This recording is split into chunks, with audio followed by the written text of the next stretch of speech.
My name is Harut Kuroglian, and I am the proud founder and CEO of John Hart Real Estate. We're a brokerage in California and Nevada with almost 400 agents and 90 professionals that are on staff servicing those 400 agents. Golden Coast Finance, a finance company that's licensed in the state of California, focusing in Southern California. One Key Escrow, again, focusing in Southern California, as well as Carrot, an acquisition company where we buy, sell, and hold real estate, focusing on residential real estate in Southern California, Los Angeles County. Just a little bit of credibility, a little bit of background on me. I am a licensed real estate professional, been licensed since 1996, and been in real estate since 1991. So total real estate experience is around 30 years. I founded John Hart Real Estate a little bit over 10 years ago, and we've been doing well ever since. I'm a big believer of research, and as of late, the C word is being used a lot. Crash. There's going to be a crash in the housing market, and I'm here to address that question for my agents, for their clients, as well as anyone that wants to hear the facts. Because my friends, I'm sick and tired of people that really don't have an understanding of what the housing market is all about, what determines value, having a say, and having influence over people that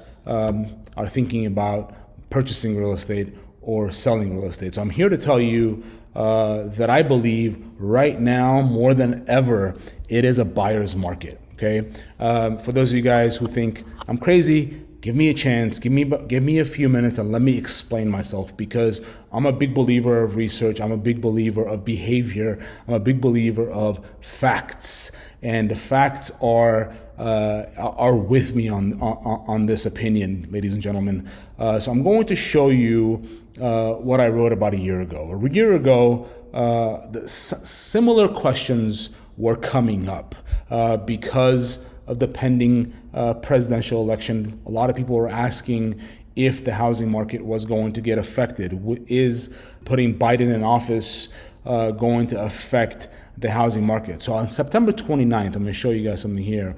I wrote a blog, and the title was How Your Decision in November Affects the Housing Market. So if you want to read the whole entire thing, do me a favor and just Google my name, Harut Kuroglian, and how your decision in November affects the housing market. And as you can see from here, I published this, in September the 29th of 2020.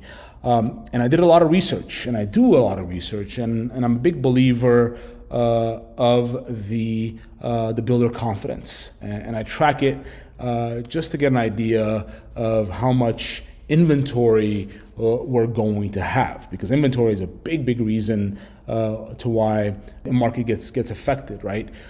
So here, about a year ago, the builder confidence was at all-time highs. As a matter of fact, I believe we were about 83. Yep, we're at about 83 was the builder confidence. Anything over 50 for builder confidence is very high. As a matter of fact, we were again at all-time highs. I'm going to show you guys an Excel spreadsheet here. I pulled it from the NAHB, that's the National Association of Home Builders, and I went as far back as 1985. And as you can see here, it's between the single digits all the way up to the 90s. So here in September of 2020. We were at 83, then it went up to 85. It went as high as in November to 90.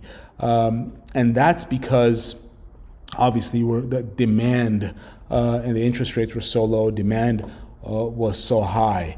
As you guys can see here in 2020, March, April, it took a real dip, went below 50 for obvious reasons. With the pandemic, people didn't really understand where things were headed, so the builder confidence was low. Right now, it's sitting right at 76, so it has taken a very slight dip over the last several months. But I believe that dip is due not because they don't have confidence that there's a demand. I believe that dip is because we have a shortage of materials, lumber, concrete, cement, metal. There's a shortage of materials, a shortage of everything right now. So that's one of the main reasons that consumer or the builder confidence, has dipped just slightly, but we're still well over 50. The second thing that I wrote about was the work from home effect. A lot of people couldn't go to the office, so they wanted to set up shop in their homes. People were letting go of their leases because they really didn't feel the need for office space. They were working from home. They were teaching from home. They were entertaining from home. So a lot of people really wanted to have more space. So they were upsizing their residence. The third thing that I wrote about was the rise of millennials. This is one thing that a lot of people didn't expect. The millennials were considered the transient generation. But right now, more than ever, we're more confident that millennials will be one of our main buyers. We believe that over the next 2 years, over 50% of qualified millennials will purchase homes. They no longer are interested in renting, moving from place to place. They want to stick to one place and they want to purchase their home. So the rise of millennials is another reason why we believe that demand for housing is going to remain at least for another couple of years. And the last thing that I wrote about was that people were moving to the suburbs. They didn't need to be in the city anymore. They were entertaining more in their homes. They were not going out to bars, restaurants, everything was closed. So they were moving to the suburbs. So that was driving the need for housing. And it still is driving the need for housing. People want to be away from the city and more in the suburbs. And last but not least, and one thing that I didn't write about is inventory. Something that I pay very, very close attention to. And I want to show you guys something that I found here. And that's the month's supply. As you can see here, these are nationwide numbers. In January of 2009, we had 12.2 months of inventory. That means, to put it in layman's terms, that means that if we didn't put a home on the market, and if we stopped putting homes on the market, it would take us 12 months to run out of homes to sell. Right now, the nationwide number is half. As you can see from here, it's right around in August of 2021. It's right at 6.1, so that's exactly half. If you're in Southern California or in Vegas, that number is even less. It's about 1.9. Nationwide numbers, again, in August 2021, we've got 6.1 months of inventory. In Southern California, that's where I'm from, that's 1.9 months of inventory. That means that if we don't put another home on the market in 1.9 months, we will no longer have a home to sell. So inventory shortage is another reason why the demand or the housing, in my opinion, will not crash. But let's say that I appease the naysayers, the negative, the skeptics, and I said, you're right, the housing market is going to crash. What is a crash? In 2009, in Southern California, we went as low as 12%, a little bit over 12% dip. Nationwide, it got as high as 18, 19, 20%, I believe. But let's say the housing market did get affected and we did have a crash and we lost 10%. Why would we lose about 10%? Why would the market crash? One of the main determining factors is interest rates. As you guys all know right now, interest rates are in the mid twos. Don't quote me on it. It is September 25th, 2021. But I believe right now we're right around between 2.3 and 2.7, depending on the type of mortgage that you're going to get. So on average, the interest rates are right around 2.5%. The new norm for interest rates, I'm not going to go back 30, 40 years, but the new norm, anything over past 2010, we're comfortable with 4.5%, okay?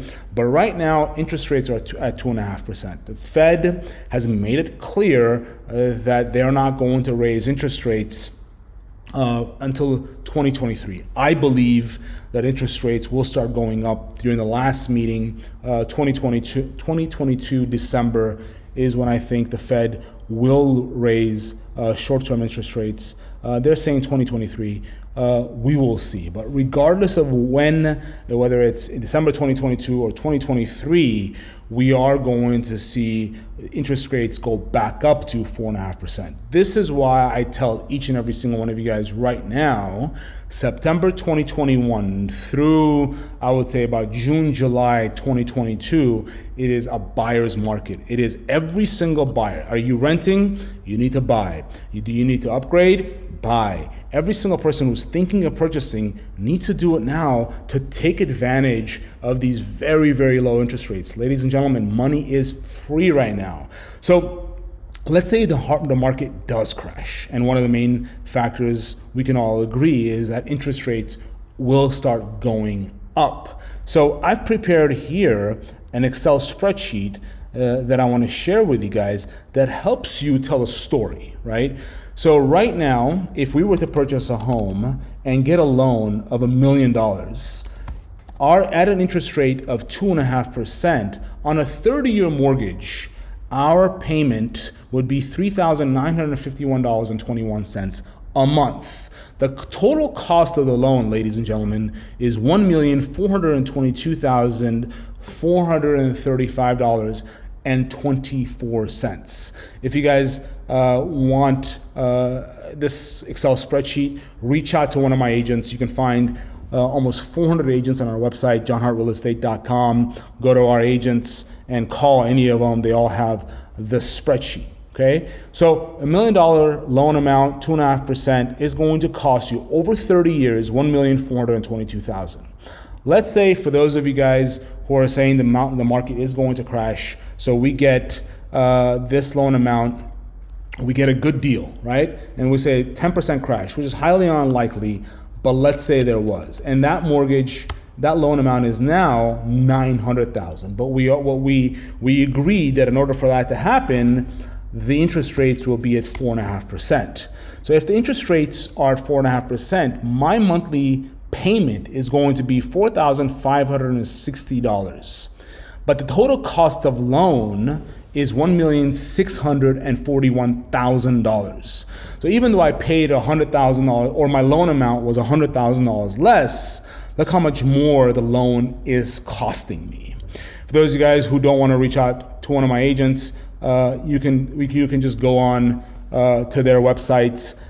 We've made it pretty easy for you guys to determine how much a loan is going to cost you. You can log on to any of my agents' websites and you can just plug in. You can go, this is, for example, my website. I don't practice real estate, but we all have our sites.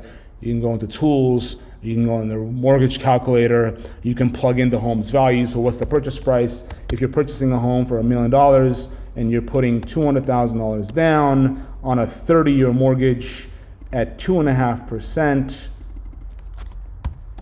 as you can see right here, it's going to cost you $1,136,536. The same exact home value. The home value is now $900,000. The interest rate, as we agreed, will go up to 4.5%.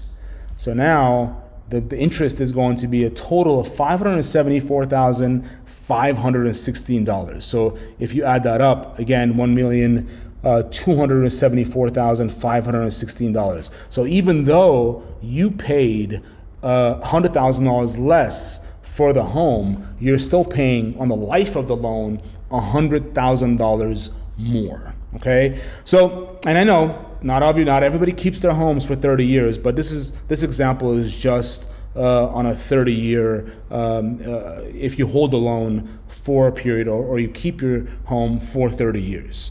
Let's say you didn't. Let's say you said, you know what, I'm only going to keep my loan or my home for about 7 years. I don't see myself staying in this home for 7 years. What then? Okay, so you go back to the spreadsheet that we've created, and let's go back to the example of $1 million loan amount at 2.5%. If you were to purchase your home today, again, the interest is going to be, the payment's going to be $3,951.21. And I want to show you guys, if you were to keep your home for, let's say, 7 years, most people move every 7 years. If you were to keep your home for a total of 7 years, that means that if you were to keep your home for 84 months, you would pay total interest of $160,628. Again, $160,628 is what you would pay for that interest. So, or how much interest you would pay. If the market were to, quote unquote, crash, $900,000 loan amount at 4.5% interest rate, plug that in. Now the total interest is $741,000 over 30 years. But I'm not going to keep my home for 30 years. I'm only going to keep it for 7. The total cost of that loan for 7 years is going to be $266,290.65. So you're going to pay an extra $100,000. So it's going to cost you the same. 7 years. Even though you purchased your home for $100,000 less, 10% less than what you would have purchased it for if you would purchase it today, over 7 years, it's still going to cost you the same. So why would you inconvenience yourself? Why would you put yourself in a situation where you have to live in a home that you're not happy in?